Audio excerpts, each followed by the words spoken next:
What's the question? Right back there. If you live it again, study your life again, then what would you like to do to have a happier life? Yeah, I would say, and this is going to sound disgusting. The question is, what would I do if I were going to live over again and have a happier life? Well, the only thing I might do is select a gene pool where people live to be 120 or something that I came from.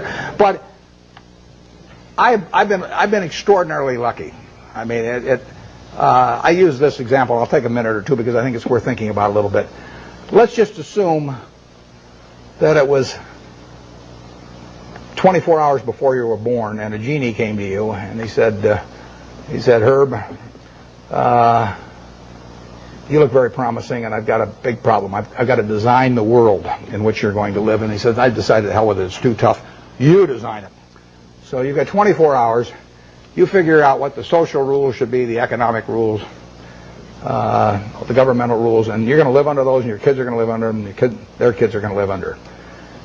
And you say, I can design anything? And Ginny says, yeah, you can do it. And you say, well, there must be a catch.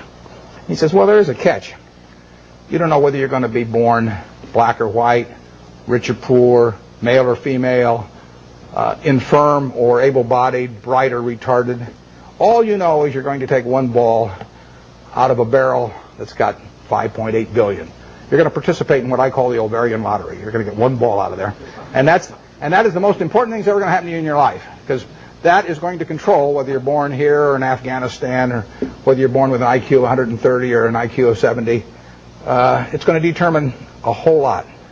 And you're going to go out of the world, and you're going to have that ball. Now, what kind of a world do you want to design? Well, I think that's a good way to look at social questions, because not knowing which ball you're going to get, you're going to want a ball that you're going to want design a system that's going to produce lots of goods and services, because you're going to want people on balance to live well.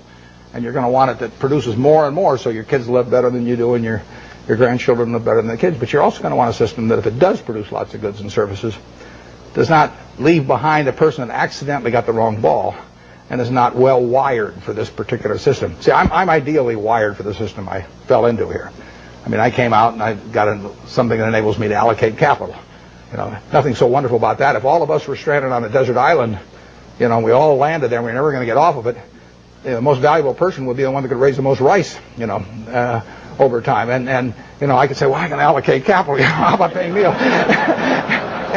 And you wouldn't get very excited about that. So I am in the right place. I mean, Gates says if I'd been born, you know, a few million years ago, I'd been some animal's lunch. You know, he says you can't run very fast, you can't climb trees, you can't do anything. You've just been chewed up in the first day.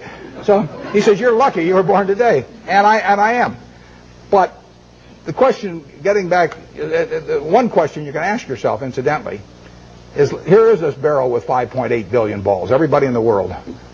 If you could put your ball back, and then they took out at random 100 other balls, and you had to pick one of those, would you put your ball back in? Now, those 100 balls that you're going to get out, roughly 5 of them will be American.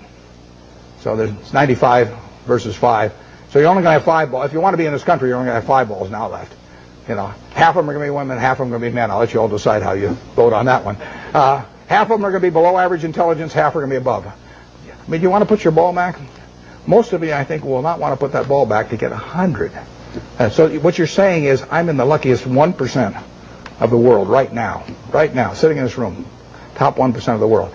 Well, that's the way I feel. I mean, I've been lucky to be born where I was, because it was 50-1 against me in the United States when I was born. Lucky with parents, lucky with all kinds of things, and then lucky to be wired in a way that in a market economy pays off like crazy for me.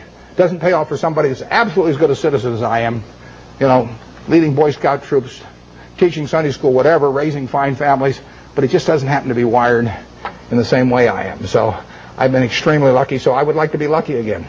And if I'm lucky, then the way to do it is to play out that game and do something you enjoy, you know, all your life, and be associated with people you like. I only work with people I like. You know, I don't. If I could make it $100 million by buying a business with some guy that caused my stomach to churn, I'd say no, because I say that's just like marrying for money, which Probably isn't a very good idea under any circumstances, but if you're already rich, it's crazy, right?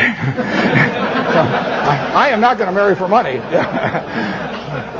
So I would really do almost exactly what I've done, except I don't think I'd have bought the U.S. Air. Thanks.